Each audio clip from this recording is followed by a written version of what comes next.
In one of my recent videos, I talked about what a therapist will do if you express that you're suicidal. And one of the things that I mentioned was that most of the time, unless you have an active plan to commit suicide, a therapist will not hospitalize you, but rather they will make sure that you are safe. And one of the ways that we make sure that you're safe is to help you create a safety plan.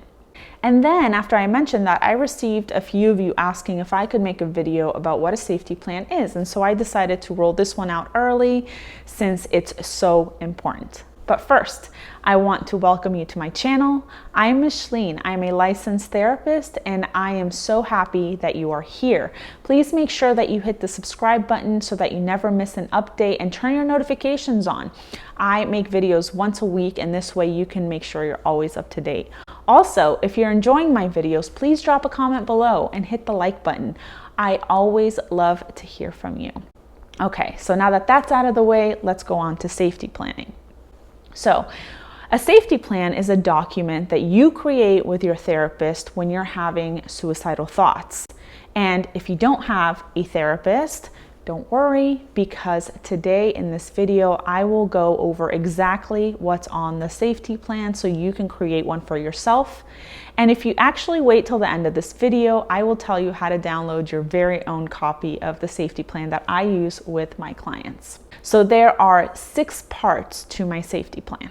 We're going to go in order. So the first thing we do is that we identify and write down your warning signs. So these are the warning signs that tell you that things are not okay. These can include your thoughts, images, maybe situations or moods that are a warning sign that things are getting bad.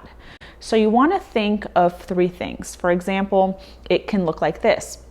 It can look like, I know things are getting bad when I start having intrusive thoughts, or when I'm crying more than usual, or when I feel isolated.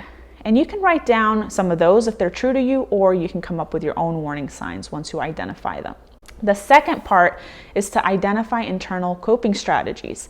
So these are things that you can do on your own that don't require you to reach out to another person. So sort of like self-soothing. So these can include things like exercise, or listening to music, or drawing, or taking a warm bath, or anything else that soothes you. So you also want to write down about 3 of these. The third part is to identify places and people that provide distraction. So this can be a friend that always makes you laugh and that you enjoy spending time with, or maybe a place you like to go to that soothes you. This can be like the beach or the gym or the park, or maybe your favorite coffee shop. And you also want to make sure that you have some places and people you can contact or go to after hours. So for instance, if things get really bad late at night, having a place that you can go to, such as a friend's house, is better than your favorite coffee shop, since your favorite coffee shop might be closed at that time. My fourth part is to name people that you can reach out to for help. So these are ideally people whom you have shared struggles with. So they know that you need extra support from time to time, and they validate you, and they are willing to be there for you when you need them. So these are people you call and you let know, I'm not in a good place, and make sure that you have 3 of them and include their phone numbers as well as their full name. The fifth part is to include professionals or agencies that you can reach out to when you need help. So this can include your therapist's name and phone number. It can include local urgent care numbers, doctor's numbers, as well as the national hotline numbers, which I will put in the description below for easy access. And the final part of the safety plan is to list the things that you can do to make your environment safe. So this means that if you use self-harm, making sure that you dispose of the things that can hurt you, or maybe giving any dangerous items to your roommates or someone else that can take care of them for you until you start to feel better. Now keep in mind that even though I gave examples in here, this does not mean that you have to use the same ones that I did. This needs to be extremely personalized in order for it to be effective.